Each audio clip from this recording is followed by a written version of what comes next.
वो तेरा गुलाम बन जाएगा। दूसरी जानिब हुजूर सल्लल्लाहु अलैहि वसल्लम की वालिदा जनाब आमिना अपने हालत बयान करती हैं, दौरान हमल मुझे कभी कोई थकावट या परेशानी महसूस नहीं हुई, ना कोई वो कैफियत जो अक्सर औरतें महसूस करती हैं, और ना ही वो कैफियत जो आमतौर पर अरब की औरतें पहले बच्चे की पैदाइश से पहले बयान करती थीं।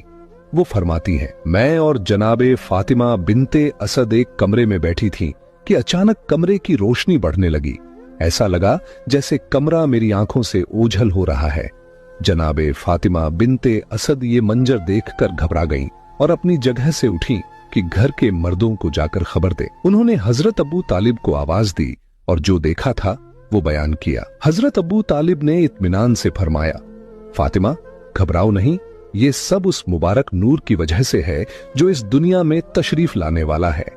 जनाबे आमिना फरमाती हैं, जैसे ही फातिमा बाहर निकली एक सफेद परिंदा नजर आया। अजीब बात यह थी कि मकान की छत ही गायब हो गई थी और चारों तरफ इतना तेज नूर फैला कि मेरे इर्द गिर्द की सारी चीजें ओझल हो गईं। अब मैं ऐसा महसूस कर रही थी जैसे 7वें आसमान तक का नजारा मेरी आंखों के सामने है। फिर वो सफेद परिंदा मेरे करीब आया और उसने अपने जिस्म को मेरी पेशानी से मस किया।